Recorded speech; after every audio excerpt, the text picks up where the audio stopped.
መፍትሄው ኢየሱስ ነው።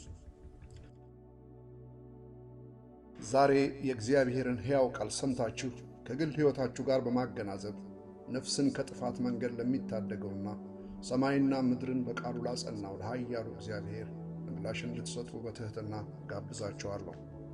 መፍትሄው ኢየሱስ ነው። የሰው ልጅ በኃጢአት ከወደቀበት ጊዜ ጀምሮ ሕይወቱ የተሞላው በፍርሃት በጥያቄና በጭንቀት ነው። ሰው የሳተውና ታዞ ሊፈጽሙ ያልቻለው እግዚአብሔር ሰውን ያዘዘው ደግሞ አንድና ጥቂት ነገር ነበር። ይህም በዘፍጥረት ምዕራፍ 2 ቁጥር 17 ላይ ነገር ግን መልካምና ክፉን ከሚያስታውቀው ዛፍ አትብላ፣ ከእርሱ በበላ ቀን ሞትን ትሞታለህና።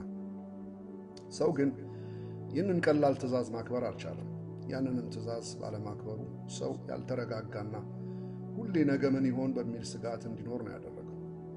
የኑሮ ስጋት ማለትም ነገ ምን ይመጣ ይሆን፣ የምግብና መጠጥ መኖርና አለመኖር ስጋት፣ የበሽታና የሞት የአደጋ ስጋት የመሳሰለው ማለት ነው። ስለዚህም ይህንን ትእዛዝ በሰይጣን አሳችነት ሊተላለፍ መቻሉን ደግሞ የእግዚአብሔር ቃል እንዲህ ይላል በዘፍጥረት ምዕራፍ 3 ከቁጥር 6 እስከ 7 ሴቲቱም ዛፉ ለመብላት ያማረ እንደሆነ ለዓይንም እንደሚያስጎመጅ ለጥበብም መልካም እንደሆነ አየች።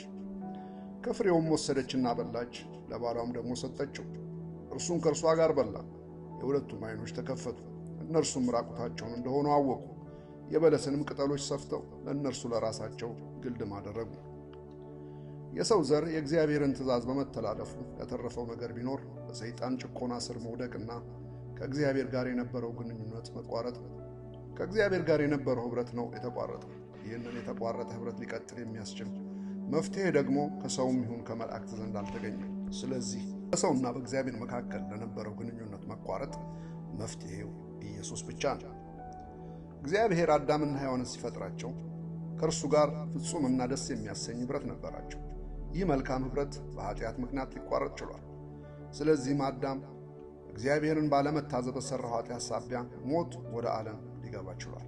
ይህን አስመልክቶ የእግዚአብሔር ቃል እንዲህ ይላል በሮሜ ምዕራፍ 5 ቁጥር 12 ላይ ስለዚህ ምክንያት ኃጢአት በአንድ ሰው ወደ ዓለም ገባ፣ በኃጢአትም ሞት፣ እንደዚሁም ሁሉ ኃጢአትን ስላደረጉ ሞት ለሰው ሁሉ ደረሰ። የዚህ ሞት አስከፊ ገጽታ የሆነው መንፈሳዊ ሞት ነው። ይህም የሰው ዘር ከእግዚአብሔር ጋር የነበረውን ኅብረት እንዲቋረጥ ያደረገ ነው። ነገር ግን እግዚአብሔር ሰዎች ሁሉ እንዲድኑ ስለሚፈልግ የደህንነትን መንገድ አዘጋጀ። በአንደኛ ጢሞቴዎስ ምዕራፍ 2 ከቁጥር 3 እስከ 4 ሰዎች ሁሉ ሊድኑና እውነቱን ወደ ማወቅ ሊደርሱ በሚወድ በእግዚአብሔር በመድኃኒታችን ፊት መልካምና ደስ የሚያሰኝ ነው።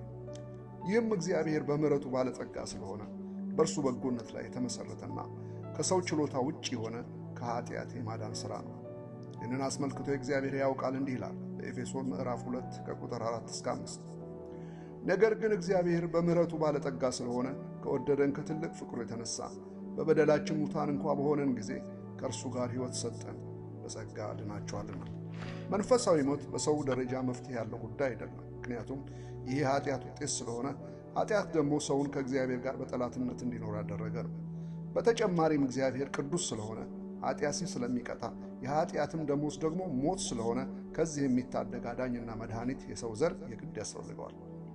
ስለዚህም ነው ይህ በሰው አቅምና ዕውቀት መፍትሄ ለሌለው የኃጢአት ችግር ኢየሱስ መፍትሄ ሆኖ ሊሆን የመጣው።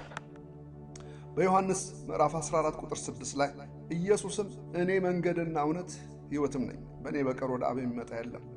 የሰው ዘር ከኃጢአት የተነሳ ከእግዚአብሔር ጋር የነበረው ኅብረት ስለተቋረጠ ወደ እግዚአብሔር መቅረቢያ መንገድ አልነበረውም። ስለዚህ ለዚህ በሰውም ይሁን በመላእክት ዘንድ መፍትሄ ላልነበረው አስከፊ ችግር ኢየሱስ መፍትሄ ሆኖ መጣ።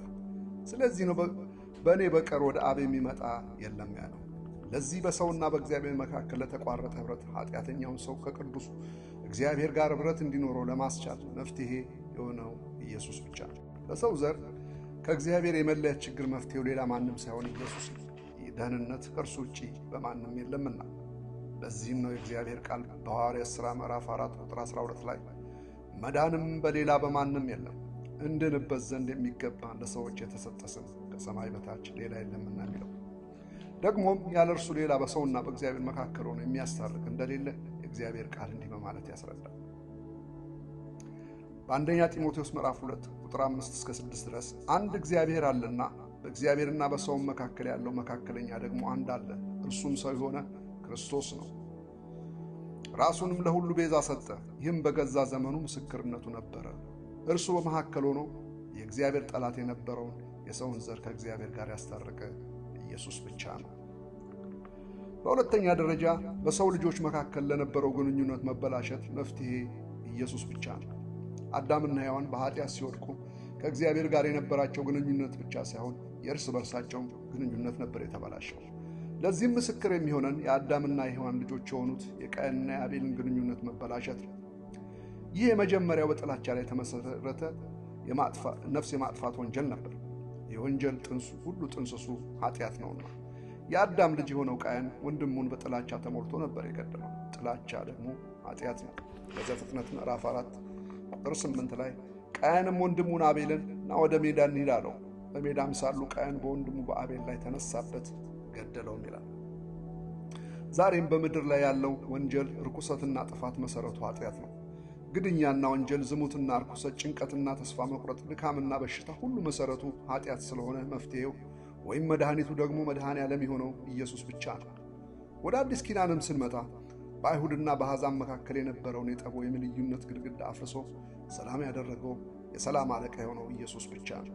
በኤፌሶን ምዕራፍ 2 ከቁጥር 14 እስከ 18 ድረስ እርሱ ሰላማችን ነውና ሁለቱን ያዋሃደ በአዋጅ የተነገሩትን የትእዛዛትን ሕግ ሽሮ በመካከል ያለውን የጥል ግድግዳው በሥጋ ያፈረሰ፣ ይህም ከሁለታቸው አንድን አዲስን ሰው በራሱ ይፈጥር ዘንድ ሰላምን የሚያደርግ ዘንድ ጥልንም በመስቀሉ ገድሎ በእርሱ ሁለታቸውን በአንድ አካል ከእግዚአብሔር ጋር ያስታርቅ ዘንድ ነው።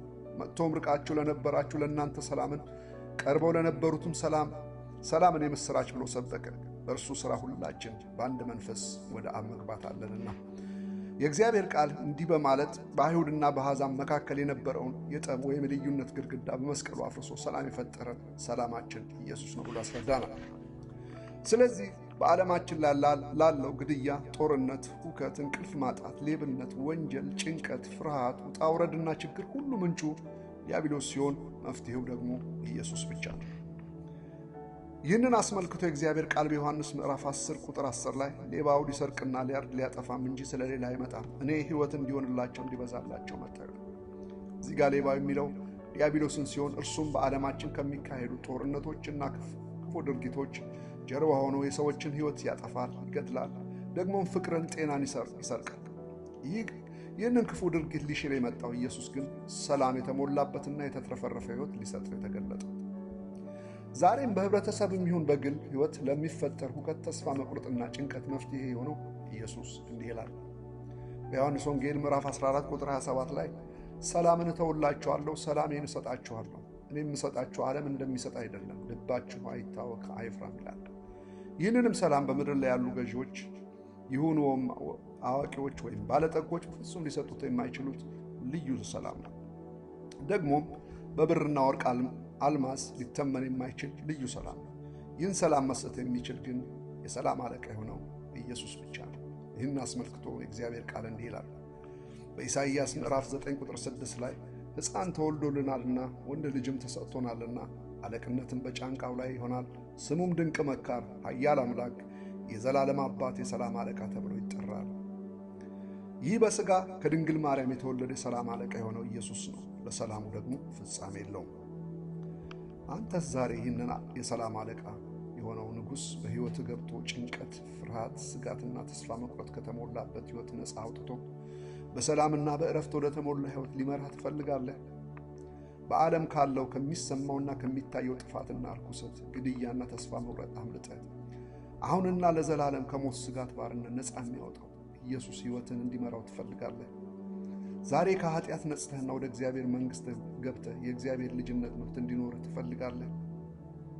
አስከፊ ከሆነውና በማያምን ሁሉ ላይ ከሚደርሰው የዘላለም ሞትና ፍርድ አምልጠህ ልትድን ትወዳለህ? ለዚህ ሁሉ መፍትሄው ኢየሱስ ስለሆነ ዛሬ ንስሐ ገብተህ ሕይወትህ አዳኝና ጌታ አድርገህ ልትቀበለው ትፈልጋለህ? የእግዚአብሔር ቃል በሮሜ 10:9 ላይ ኢየሱስ ጌታ እንደሆነ በአፍህ ብትመሰክር እግዚአብሔርን ከሙታን እንዳስነሳው በልብህ ብታምን ትድናለህና ስለሚል፣ ደግሞም እንዲሁ በዮሐንስ ወንጌል ምዕራፍ 1 ቁጥር 12 ላይ ለተቀበሉት ሁሉ ግን በስሙ ለሚያምን ለሚያምኑት ለእነርሱ የእግዚአብሔር ልጆች የሆኑ ዘንድ ሥልጣን ሰጣቸው ስለሚል ዛሬም አንተ ይህንን ተገንዝበህ ይህንን ጌታ ንስሐ ገብተህ ልትቀበለው ከወሰንክ ቀጥሎ ያለውን የንስሐ ጸሎት ከኔ በኋላ ጸልይ። ጌታ ኢየሱስ ሆይ ኃጢአቴን ይቅር በለኝ። በቀራንዮ መስቀል ላይ ስለ እኔ ኃጢአት በፈሰሰው ደምህ አንጻኝ። ዛሬ ዓለምን ሰይጣንና ሥራውን ሁሉ ክዳለሁ። አንተን ኢየሱስ ክርስቶስን የሕይወቴ ጌታ አድርጌ እቀበልሃለሁ። ልጅህ አድርገኝ፣ ስሜንም በሕይወት መዝገብ ላይ ጻፍልኝ። አሜን።